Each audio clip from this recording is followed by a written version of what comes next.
Hello everybody, welcome back to Spinnerack. This is Mars and we're doing a review of Silver Surfer Rebirth #1. That's right, Marvel's dropped another comic. Oh my goodness, another #1, another Silver Surfer Rebirth this time. As you can see, you have a nice classic Silver Surfer cover, and of course, always looming behind him is who? Galactus.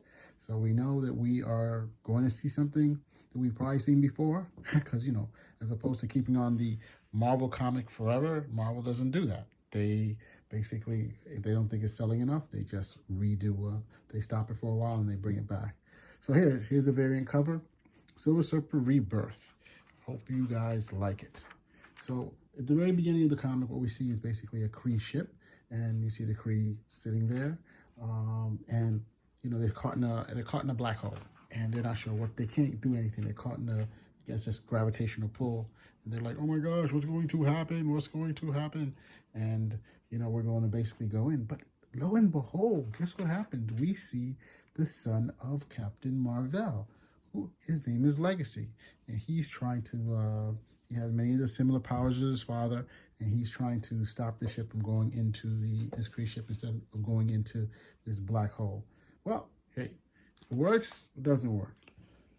So lo and behold, look who it is. It's Silver Surfer. Of course, it's his comic, so what do you expect? He's going to definitely show up.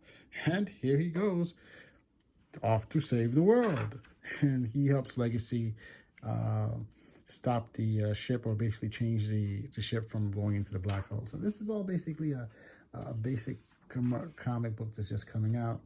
And, you know, you give a little bit of a back history of him and how he got there. We all know how he got there. You know, everybody knows. Knowing Rad, you know, he sacrificed himself to save everybody.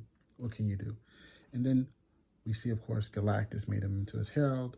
But then while he is helping the sun, bam, there seems to be some type of transition where he goes from in the past. I believe it starts in the actual story starts in the past, and boom, it probably goes further back in the past because Captain Mar-vell is supposed to be dead.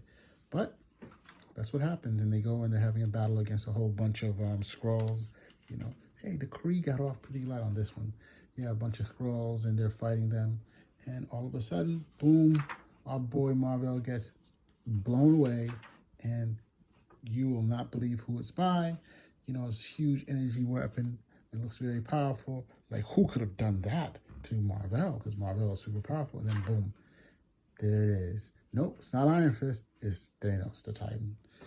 Well, I mean, I gotta say, this comic has been, it's a beginning comic. We can't really expect much of it right now. They're setting the groundwork for what we expect to happen. Here we see a quick, what the cover of #2 is going to be with. No, it says #1, but it's comic book what's going to come up, and you know, it's most likely 2. And they're going to basically show these two guys going at it. As you can see, two very powerful beings. Hopefully that's a much better issue. There's nothing wrong with this. Like I said, this was just a setup issue, and I just wanted to just basically say, hey, this is something that if you're interested in Silver Surfer, they're back again, and hopefully they'll be doing a much better version of the comic. Spinnerack out.